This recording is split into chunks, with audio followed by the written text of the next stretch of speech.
ราชัยยะปรกรนะโมเมพุทธเตชะสารัตนะตยะธรรมิกาเตชะประสิทธิเทวานะนาลายะปัรเมสุราสิทธิพรหมาจะอินทาจะตุโลกาคัมภีรักขกาสมุทธาภูตงอัคคังคาจะสัพพรหมชัยยะประสิทธิภวันตุเตชัยยะธรณีอุทธินาทีชัยยะคนละตนละนิสัยนิไลใสเสนะเมรุราชพลนาลชีชัยยะคัมภีรสมพีนาเคนทะนาคีปีศาจภูตกาลีชัยยะทุนนิวิตาโลคีชัยยะสิงคีสุธาทานนำมุขชาชัยยะมรุณนะมุขาสาตาชัยยะจำปาทินาคะกุลขันทกชัยยะราชคนนัตุลงสุกะราทุชงสีหพยัคขิตาพยัคฆตีปาชัยยะวรุณนะมุขายาตาชิตาเสนาลีปุณสุทธินารดีชัยยะสุขาชีวีชัยยะกรณีตัเลสทาสุชัยยาชัยยะกรณีสาธินสทาชัยยะมกราบัญญาภคเวชัยยะวรุณายเขชัยยะลักขเสสุราพุชาเตชา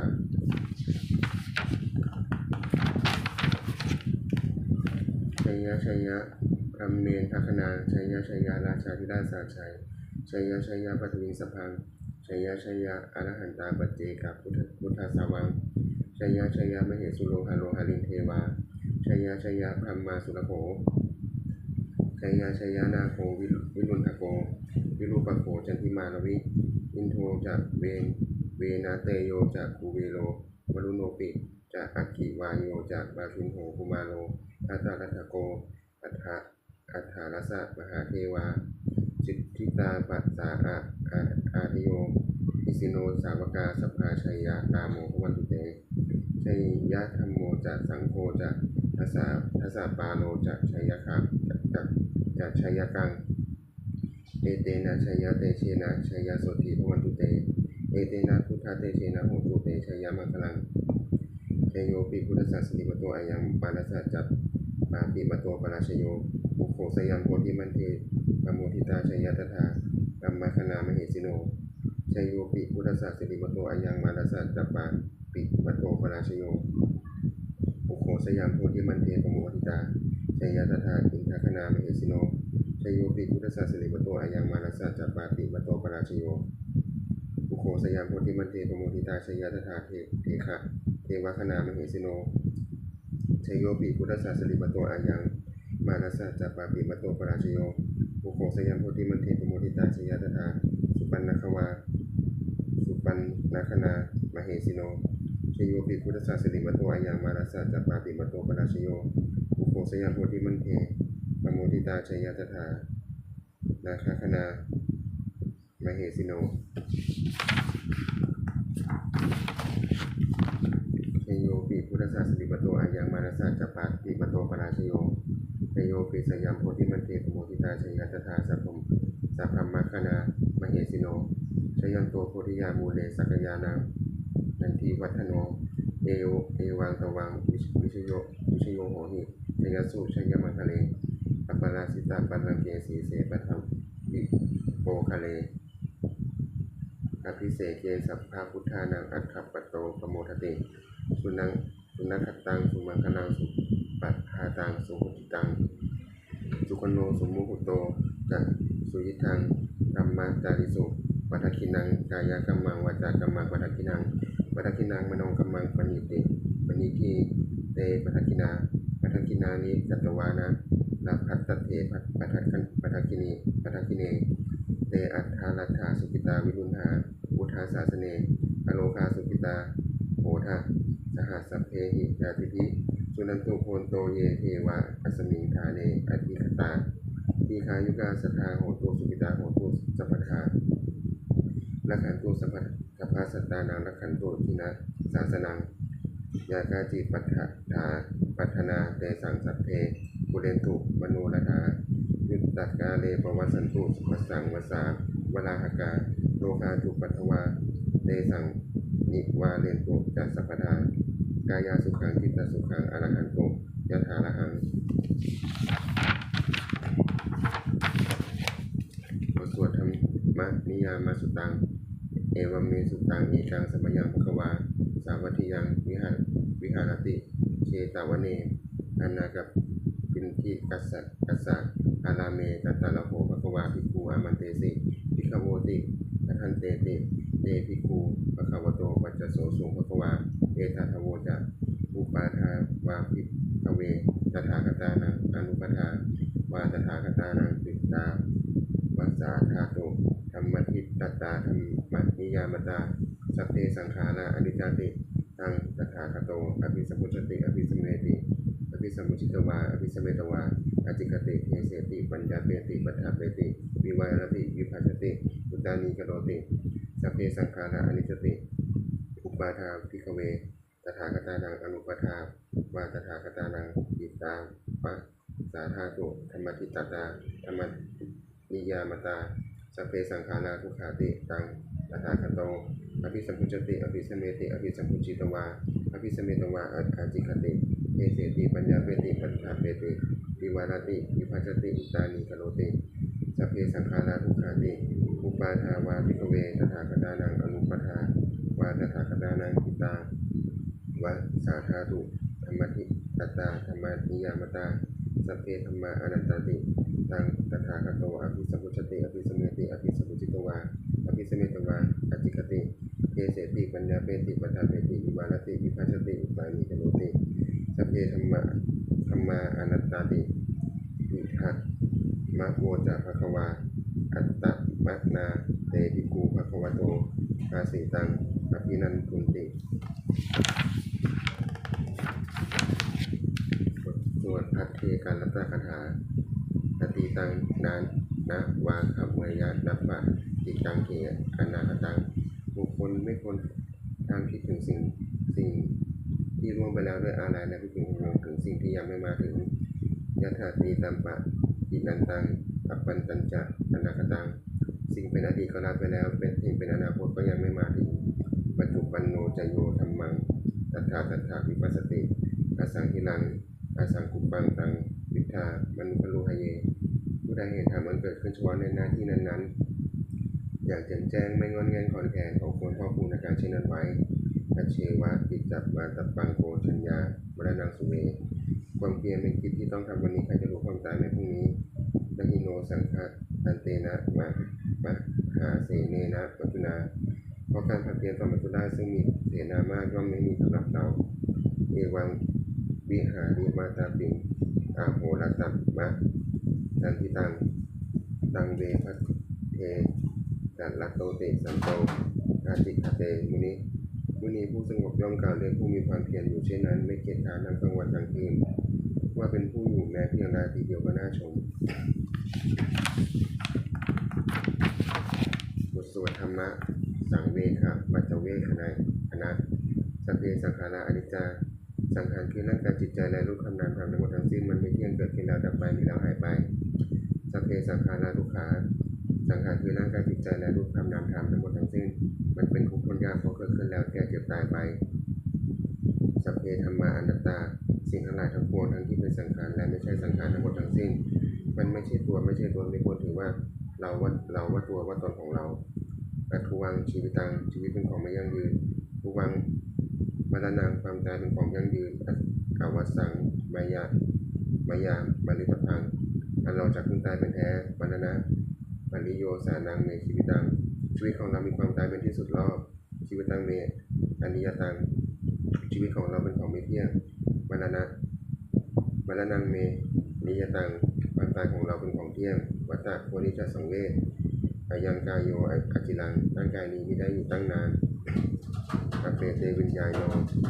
ขันปัสสจากวิญญาณชุนโธอันเราทิ้งเสียแล้วอธิเสสติจากนอนทับปัตวิงพึ่งเป็นดิน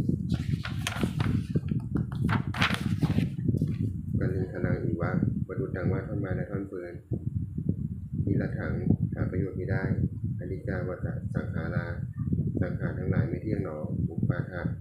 วยาธรรมโยมีความเกิดขึ้นแล้วมีความเสื่อมไปเป็นธรรมดาอุ ปชิตวานิรุชันติอันเกิดขึ้นแล้วย่อมดับไปเตสังมุปัสสโมโห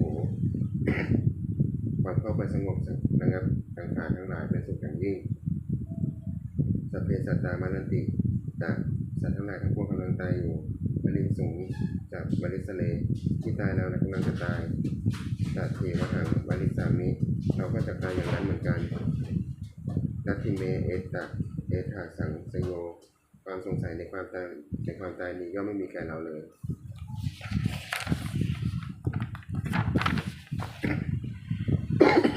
ขอโทษนะครับบทสวดเมตตาอย่างจริงๆอย่างจริงจิตกุศลังกัมมังสัพเพหิอเตหิยตังบุญญันโนอนุโมทันตุสุนันตุโพนโตเยเทวาอัสสมิตาเนอธิกตาทีคายุกาสัทธาโหตุวิทาโหตุทุกขาปมุจจันตุมาตาปิตาโหตุทุกขาปมุจจันตุสัพเพยาติกาสุปิตาโหตุทุกขาปมุจจันตุสัพเพอายาติกาสุปิตาโหตุทุกขาปมุจจันตุสัพเพวิสาสัพเพยะขาสัพเพเปตาสุขาสุปิตาโหตุทุกขาปมุจจันตุสัพเพอาจาริยุปัจฉายาสุปิตาโหตุทุกขาปมุจจันตุสัพเพนักขัตตาสุปิตาโหตุทุกขาปมุจจันตุสัพเพเทวาสุปิตาโหตุทุกขาปมุจจันตุสัพเพสามัตินังสมิชันตุบทสวดบูชาหลวงปู่ทวด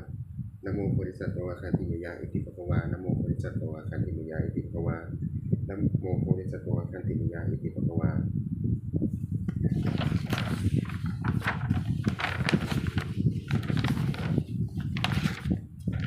ปฏิทานาคาถา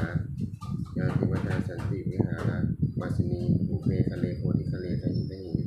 นาธรรมะทันทาเนนะภวันตุจิตาสุติกโลนเตถะวิหารามัทธติทะเลเทนาจากมัชานวกาจากพิขโมสารามิกาธนปฏิอุปาสกาคามาจากเทสานิคมาจากทิสลาสัมปานาภูตาสุปิตาภวันตุเตชลาพุชาเยปิจากอันทะสัมภวาสังเสทะชาดาอัฏฐโวปาติกามียานิกังธรรมวลังปฏิจจเตสัพเพปิ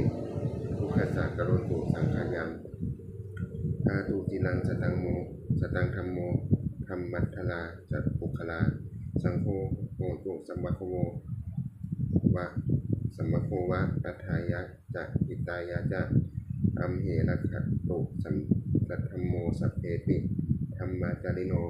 พุติงสัพปาปุเนยามะธัมเมอริยปะเวทิเตปัสสันนาโหตุสัพเพปิปานิโนพุทธาสาสเนสัมมาทารังภเวชันโตกาเลเทโวภวสตุพุทธิภาวายะสันตานังสมิตังเนตุเมธนีมาตาปิตาจะปัตตละชังนิจังลักขันติปุตตกังเอวังธัมเมนะราชาโนปัชังลักขันตุสัพพทา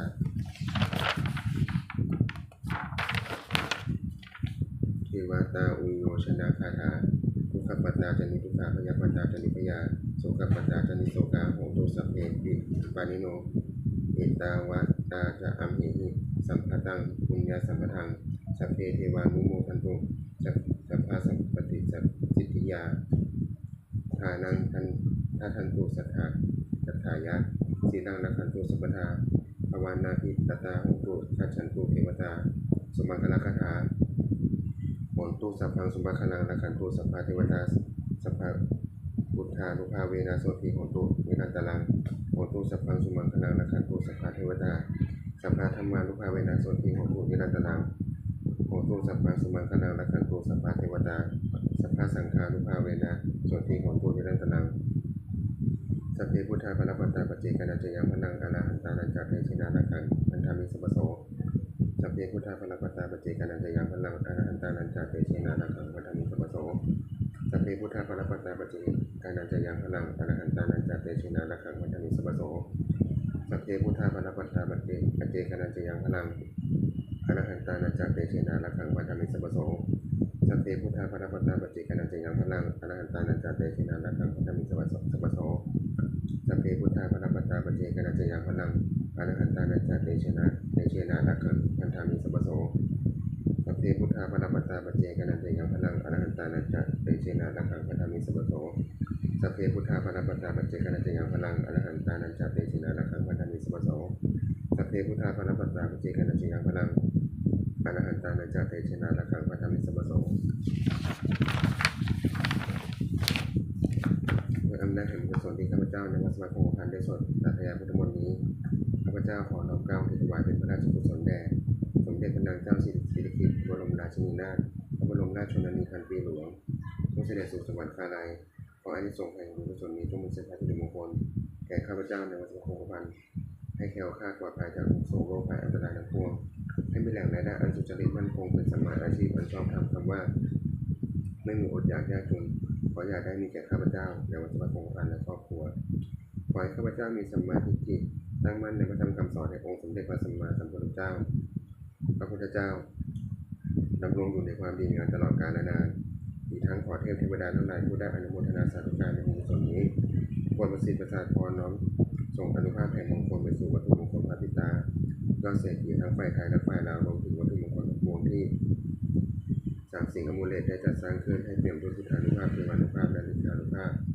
อันศักดิ์สิทธิ์อำนวยผลให้เป็นสิริมงคลแก่ผู้ครอบครองและบูชาทุกประการเถิด